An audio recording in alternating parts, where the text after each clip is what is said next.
បាទគោរពជម្រាបសួរពុកម៉ែបងប្អូនរៀមច្បងតូចធំទាំងអស់ជាទីគោរពទីស្រឡាញ់ទីរាប់អានបាទថ្ងៃនេះខ្ញុំបាទផងដែរខ្ញុំបាទនរិទ្ធ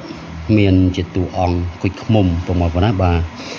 សម្រាប់តាំងអាសនៈបាទសម្រាប់តាំងអាសនៈឬក៏បងកូនក្មួយរៀមច្បងតូចធំណាទាំងអស់លោកចង់បានសាងជាតួអង្គពុកម៉ែបងប្អូនបាទចង់សាងជាតួអង្គ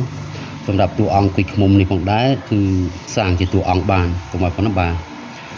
តួអង្គលោកធំមែនតើបាទតួអង្គលោកធំហើយក្រាស់បាទស្ទើរជាងបាត់ដៃខ្ញុំតិចពុកម៉ែបងប្អូនបាទតួអង្គលោកក្រាស់ហើយពុកម៉ែបងប្អូនអាចសាងជាតួអង្គក៏បានច្រើនតួអង្គមួយអង្គនេះបាទហើយកម្រណាពុកម៉ែបងប្អូនបាទកម្ររអង្គគុជឃ្មុំនេះប្រភេទធំបែបនេះគឺកម្រមែនតើបាទកម្រណា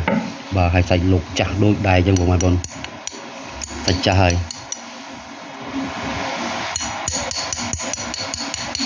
សាច់លោកចាស់សម្រាប់សាងជាតួអង្គបានមកស្អាតហើយ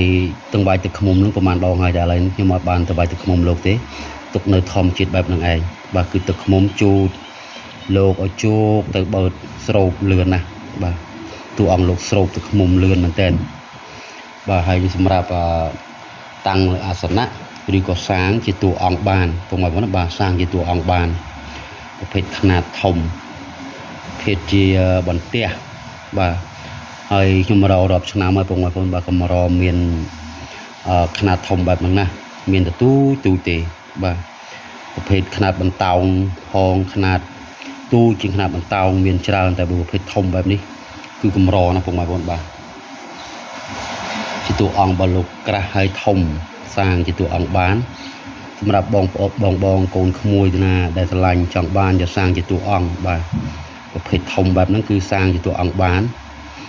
ហើយកម្រមានធំណាស់បងប្អូនបាទកម្រមានធំណាស់បាទតួអង្គលោកក្រាស់ល្អហើយធំនេះគឺខ្ញុំមិនសូវមានដែរទេបាទមានតិចបាទមានតិចមែនតើប្រហែលជា3 4អង្គទេបាទ3 4អង្គទេប្រភេទធំបន្ទះបែបហ្នឹងខ្លះទៀតបន្ទះរាងស្ដើងទៅបាទតែបងខាងនៅជាមានជ័យមុនគាត់ជាវទៅប្រភេទស្ដើងគាត់យកទៅចាពុកម៉ែបងប្អូនបាទចាជាយ័ន្តចាជាអីគាត់ចឹងទៅថែមពីលើបាទបើក្រាស់យើងអាចសាងជាតួអង្គបានសម្រាប់បងរៀមច្បងដែលស្រឡាញ់ដែលចូលចិត្តប្រើនៃវត្ថុស័ក្តិសិទ្ធិបាទនៃតួអង្គគុជឃ្មុំឬក៏កូនក្មួយស្រឡាញ់ចង់បានយកទៅទុកលើអាសនៈសម្រាប់គ្រប់ថាសាឬក៏សាងជាតួអង្គបាទហើយខ្ញុំមានដាក់ចែកជាជូនពុកម៉ែបងប្អូនទាំងអស់គ្នាបាទហ្នឹងហើយអរគុណច្រើនណាស់ពុកម៉ែបងប្អូនបាទវីដេអូនេះមានប៉ុណ្ណឹងទេបាទសូមអរគុណច្រើនសូមគោរពលា